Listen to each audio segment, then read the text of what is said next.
Thank you very much, Jenna. We're talking with Cheryl Hood from D.I.Y Chix, talking about tiling because it is a daunting task. You need a particular technique, lots of tools.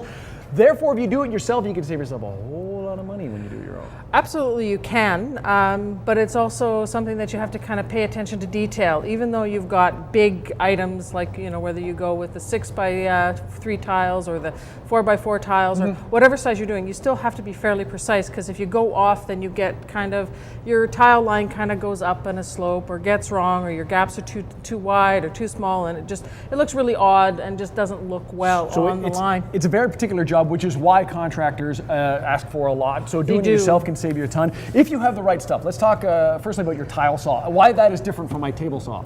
Well, this is a very specific. This is called a wet tile saw. So you fill it with water. This is just a basic one that you can pick this one up at one of the hardware stores. You can get the professional style that you can rent. If you're not going to do this a lot, just rent it. I would always say get one. But just plan your cuts, because they're expensive to rent. So you just go, put everything up, then cut what you need to do, and then you can return it.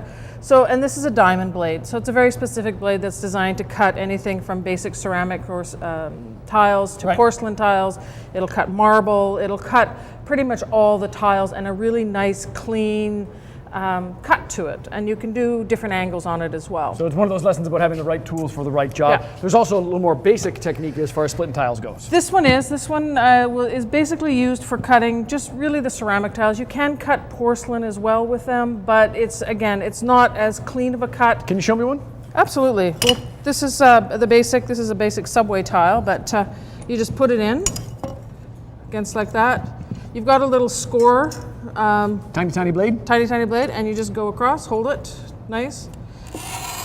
You scratch it across, make sure this paddle is down, and you just go like that, lift it up, and there you have.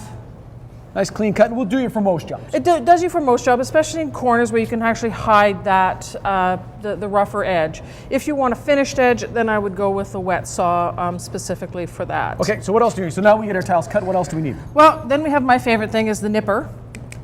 This is designed to take the edges off the tiles, so you just kind of go, especially if you have rounded or corners and you're trying to fit it into place, you have to kind of cut it around.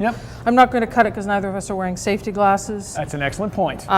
Just for it, because this does fly with it. So you just go kind of do it, and you just do it a small bit at a time, or you need to kind of clean off an edge a little bit, you use these. These do take a fair bit of pressure, so you kind of get your workout on your hands. Okay. This one is sort of the hand version of this.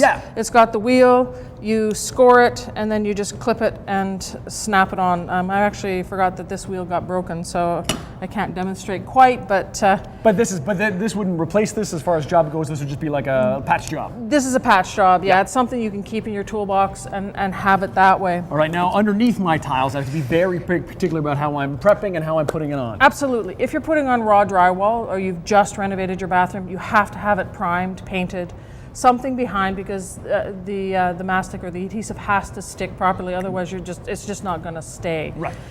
So there's different types. I've brought an acrylic type of mastic or glue for it. You can get the powdered version and then mix it up, and you just have to make sure you have the right consistency. I like this for walls primarily. I don't use this on floors, though it does say, the manufacturer says, yeah, you can use it on floors. It's just area, and this is more expensive to buy in this way. Right, so we're doing the small job versus the big job. What we're going to do is, Cheryl, we're going to get you working, finishing off this wall for us. We'll talk about the spacers and why those are oh so important when it comes to finishing the tiling job. We've got that and more coming up on Breakfast Television. You'll find all the information for D.I.Y Chix, breakfasttelevision.ca. Going to take a break, plenty still to come.